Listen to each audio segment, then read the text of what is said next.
A group of idiots, pretending to be friends who are clearly mortal enemies, travelled to the countryside to lazily complete a bunch of kindergarten-esque renovations to a rundown house where a young Popeye used to live. Apparently, the adult Popeye dislikes their attempt at a renovation, so he gladly and without any reason starts to kill them off until they mash his head into a pulp.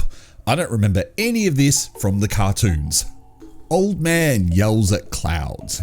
That's me pretty much right now. If you remember my review of Morgan Killer Doll from not so long ago, I said something about giving a movie a 1-star review because it's kind of clickbait. So now I'm doing the same thing for this utter piece of digital trash. This isn't a movie.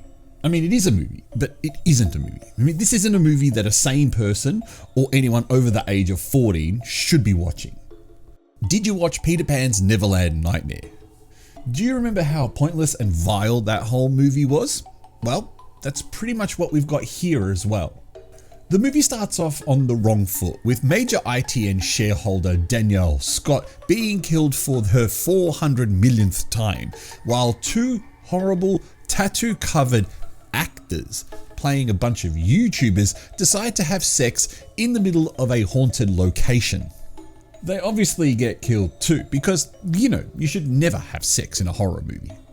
It gets worse when we're introduced to not one, but two cheating couples and an admittedly very attractive redhead who interestingly refuses to wear a bra throughout the entire movie, resulting in her nipples popping out for most of the screen time.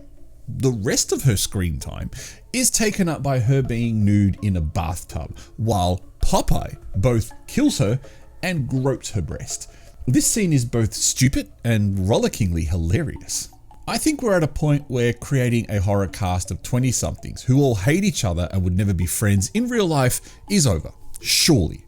The new Final Destination movie does casts of characters right, and hopefully it'll inspire a new generation of horror film writers to write better characters who are more believable as friends. If I'm required to say something nice about this film, then it is this. The only good thing is that the animated intro at the start of the movie that has a bit of a backstory for Popeye. It's similar to what ITN did with one of the Winnie the Pooh movies.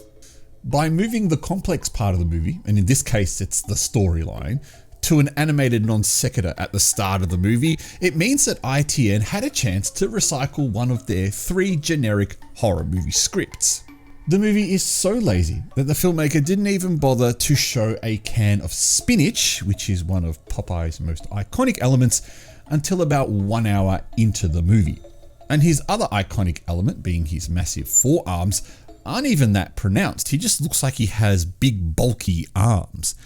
They also didn't even get his pipe right. But the real kicker is olive oil. It's his sister.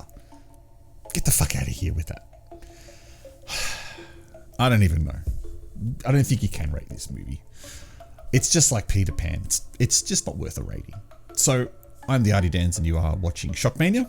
Have you seen Popeye's Revenge? Don't be confused with Popeye the Slayer Man. That was actually kind of fun. It was a good film. Not a good film, but it was fun because, there's lots of spinach in it and they play up to the forearms and his pipe looks a lot better than the pipe in this movie does. And of course, there's another movie called Shiver Me Timbers that is also set to come out, which God knows what that'll do, but I think Popeye has a massive chin in that one, so at least it will kind of resemble the comic. But this is just typical ITN junk.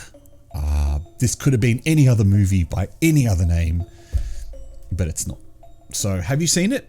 Do you want to see it?